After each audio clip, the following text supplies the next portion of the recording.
Hola Amigos, we are The Roots. In this vlog, we are sharing with you the ups and downs of our mission to travel and experience as much from life as possible. Please join us on this our journey. So, Mr. Root, what are we doing now?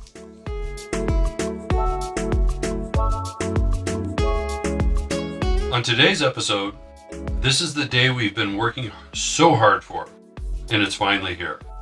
We're raising the roof.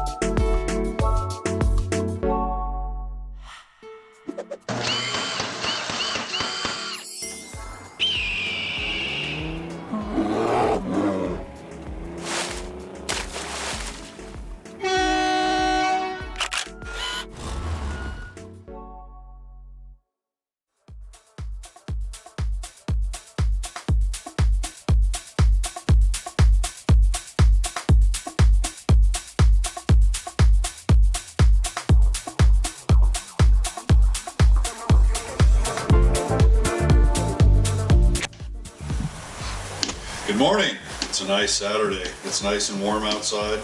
We have a full day ahead of us. Guess what we're going to do today? We're going to raise the roof. You would think it's an old-fashioned barn raising. We're in the wrong part of the country for that. And I'll tell you what we're going to do. We're going to finish doing the prep work and make our cuts and raise our roof hopefully by the next couple hours. If all goes well, it'll be 2 feet taller, by 2 o'clock this afternoon. Yay! How about you, Ethan? I'm just the cleaning crew and I'm just passing materials to him and her. You're just the cleaning crew. Yeah. I'm the most important. I'm the most important person in here. Okay. You're the toilet paper. Oh, come on, be nice. Good job, baby. Okay, well, we ready to go? What part of the interview are you going to do? Oh, me? Well, I don't know. You need to hold that for me then. I'll flip it around. Well, the first thing I need to do is I need to go get more steel because the emergency door C channel is too narrow. It has a double piece of metal inside, so we need a half an inch or 1 inch instead of one of those. So I'm gonna go get that, and I'm gonna go get beer and ice and soda for my workers here. Yeah, and I'm gonna be grinding all these channels from the outside so they're ready to go for glue and stuff. Of course, you'll have the soda, I'll have the beer. Yeah, you're gonna get soda, baby. You're not getting beer. I See, that's what we're doing. All right. Stick around. We'll have fun. Yeah. I'm installing thrust jacks. So basically it's a piece of 1-inch threaded rod, a piece of tubing, some nuts and washers, and then a flange to weld. So it's not new technology. There is a guy, his name is Wes. He put it to use, and I think he uses that pretty common in his roof raises. It's a great idea. Works great.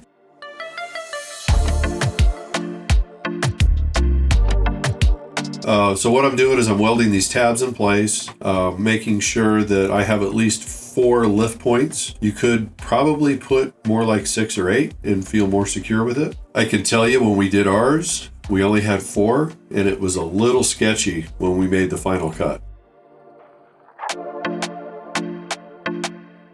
So we installed the thrust jacks in our 4 locations, came back, basically marked where we were going to cut the hat channel, and then went through the process of cutting all but a few of them. And then we went into the process of getting the jacks in place. So I'm going to tell you, if you're part of OSHA, I'm not a business. If you care about safety, you probably ought to try a different technique. So we used a floor jack and a motorcycle jack, and one of the beams fell while we were getting everything in position. There's only 2 of us that day. Laura had her boy here as a helper, but we didn't want to have him anywhere near where we were when we were lifting the roof.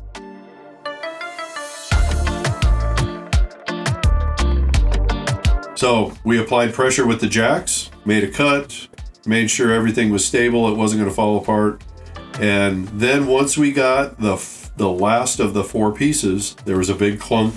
The whole entire roof shifted, not as much as I expected it to, but it did move. And we panicked a little bit for a second. We realized it wasn't moving, it wasn't falling on us, we weren't dead. So we decided to keep going and lift.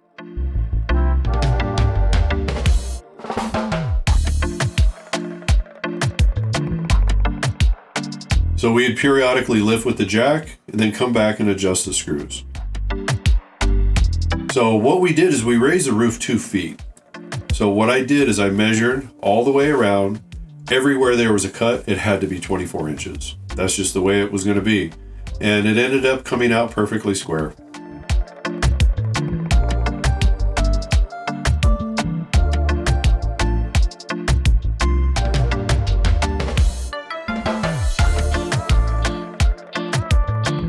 So again, keep in mind, balancing a beam on top of a jack is probably not the best or the safest way to go, but we had to make do with what we had.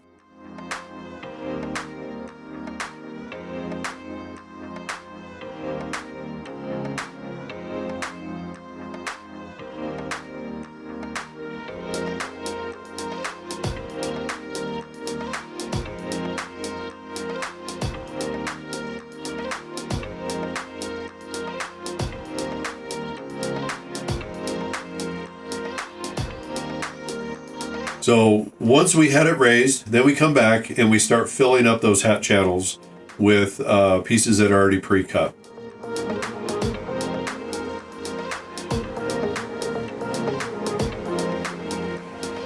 So I had my pieces pre-cut and I had all my holes drilled. So one thing that I wanted to make sure is these pieces were completely seated in the hat channel. So I clamped them together, screwed them, through hole drilled them, and I even left holes to puddle weld after the fact. So it's screwed, bolted, and welded.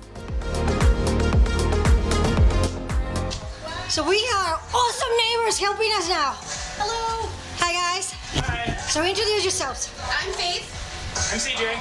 We live right over there. Awesome. Thank you guys for helping us. No, we're glad that we can help. We spotted the bus and had to say something because hopefully we'll be doing this in a couple of years. Sure. Good. Yeah. Sure, Hopefully we will sure. help you guys. Yeah. Awesome. Okay, well let's rock and roll. Go.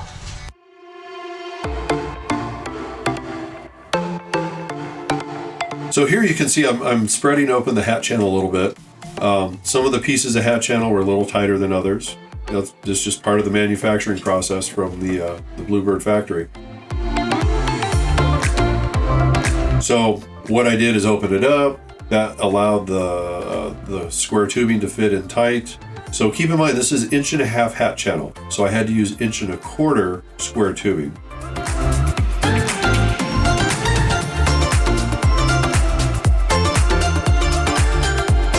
We had some neighbors show up and they decided to come and help, and we stuffed all these pieces of pipe in. We really had to make sure that it was all done before we moved the bus again. It had to be bolted in place and those screws had to be there.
can put it back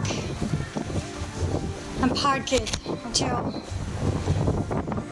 2 days from now and keep working on it.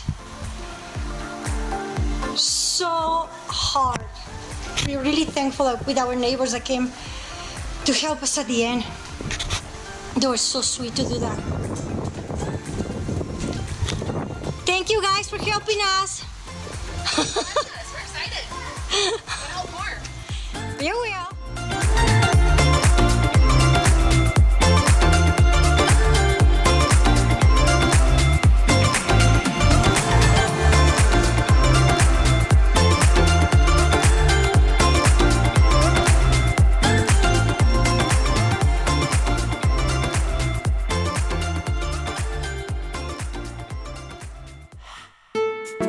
Well, that's it for today, you guys. Please consider subscribing, smash that bell, and know that wherever you are in the world, we wish you good health. And until next time, hasta luego, amigos.